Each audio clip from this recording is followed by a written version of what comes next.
Hello guys! Welcome back! And you might notice my backdrop's a little bit different today, and that's because I am back at Yale! As you can tell, I'm really happy to be back. Not just because I love school, but also because at the start of a new semester, everything just feels so exciting and shiny and new. But as the semester goes on and we settle into our routines, sometimes life can get a little bit boring. Our days just start to blend together. And so that's why in today's video, I'm going to be talking about a couple of ways I personally have tried to keep my life interesting and my college life as memorable as possible. These are the ways I really try to treasure every moment that I have here on campus. Number one is to write a bucket list. I talked a little bit about this in another video that I did over here. What a bucket list is a compilation of all the fun experiences that you want to have while you're in school. A few questions that I ask myself at the beginning of every semester when I'm populating my bucket list are, what kinds of events can I attend on campus?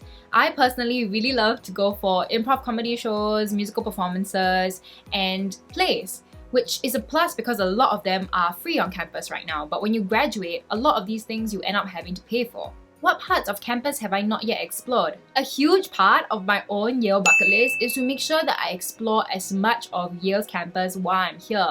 For example, Yale has so many beautiful courtyards that are just tucked away in each college or in the graduate schools or all of Yale's museums or even Yale's farm.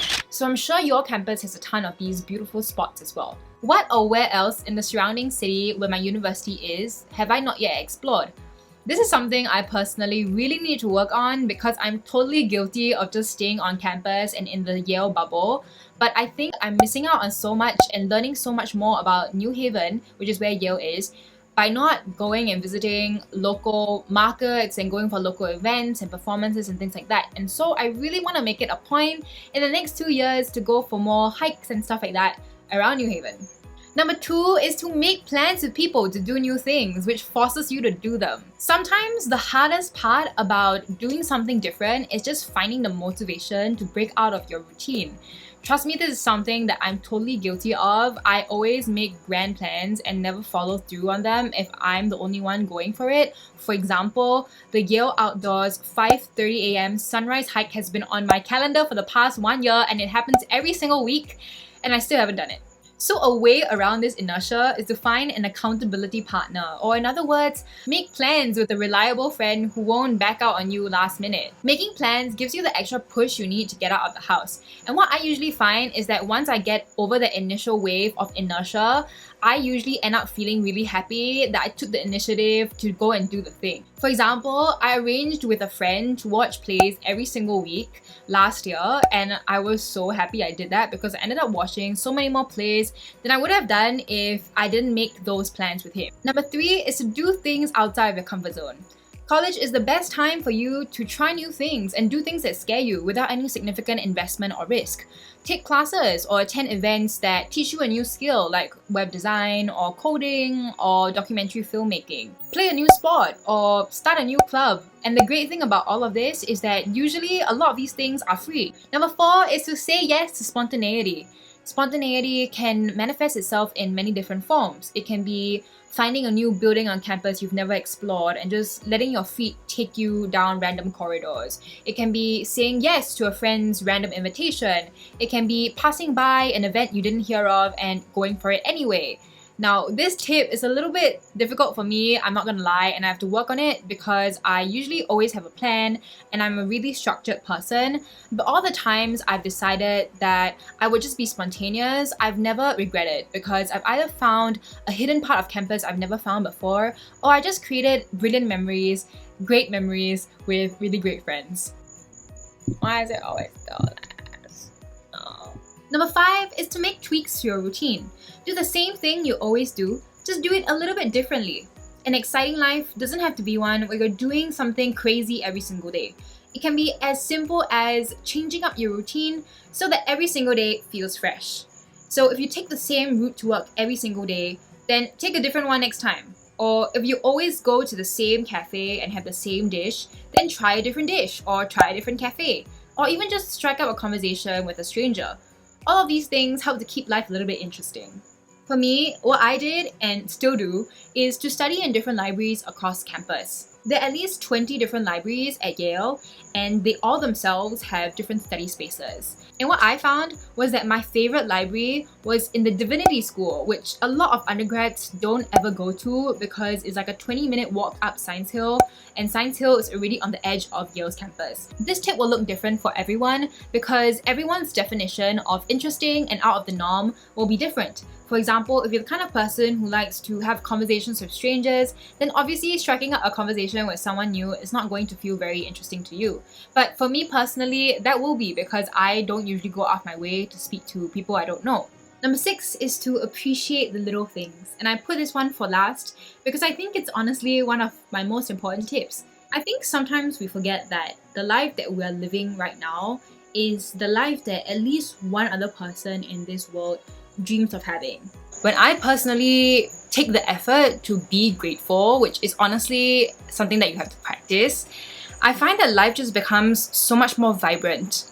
Like beautiful sunsets, or the way the sun filters through the leaves, or the sound of the wind when it rustles through the leaves. You know, just random things like that. Or even the fact that I can go to school. I can afford to go to school. I can learn. My point is that when I'm grateful, I feel like I'm able to realize that the world around me, whether it's the natural world or my own personal world, is so rich in so many different ways, and that I just need to open my eyes, open my ears, and really experience the world through all my senses, and life will automatically become much more interesting. Okay, I just had a couple more things I wanted to say before finishing up editing and uploading this video. First of all, I wanted to say that I was listening to my last point and feeling a little bit like it was a little bit cringy because I know the tip to be grateful, it sounds really rich coming from me, right? I'm at Yale, I seem to have like a great life here because, you know, everyone wants to get into Ivy League, but I don't mean it that way, and I don't want it to be taken that way, because I think that you can be here and also be really unhappy, and you can be unhappy at any stage of your life, right? Like, I mean, we've all heard those stories about all those famous CEOs and entrepreneurs and people who are earning lots of money who aren't happy. And so I think when I talk about being grateful, I really don't mean be grateful for the fact that, oh, you got into Yale, or like the fact that yeah, I have like a great job that pays me a lot of money, but I mean more about like being grateful that, you know, I have a body that is able and gets me from point A to point B, and that I'm strong and I can lift weights, or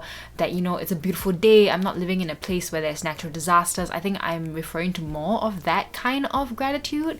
And I mean, that is definitely something that I've also implemented long before getting into Yale. And so the second thing I wanted to say is that right now it's October break, meaning it's the 18th of October, which is about 1.5 months since I filmed this video, and I'm right smack dab in the middle of semester. I have a ton of assignments and stuff, and I can tell you that these things work.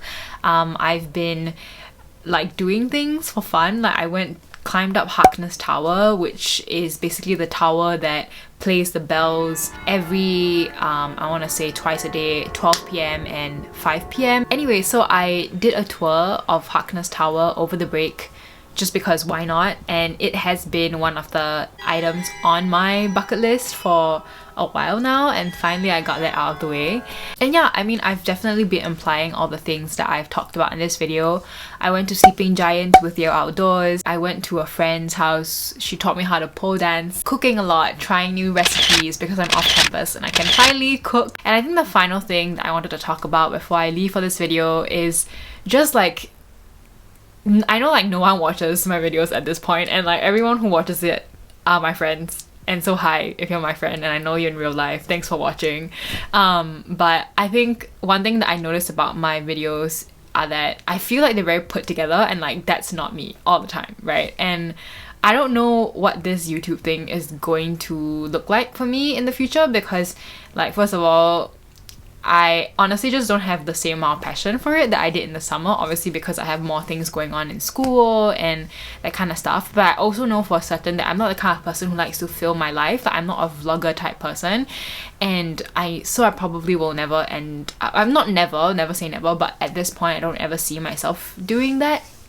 So, but at the same time, like, I feel like uncomfortable almost, like sitting in front of a camera and like spewing advice to people, because I mean, most of the time I'm trying to do these things as well. I don't have it all figured out, and I think sometimes when I watch my videos I feel like, does it seem like I'm trying, like it feels very preachy to me, you know, and I don't want it to ever come across like that. I just want it to be more of a conversation, more natural, like this, you know, like yeah, just a conversation between you, whoever's watching, and me, right? Like my life.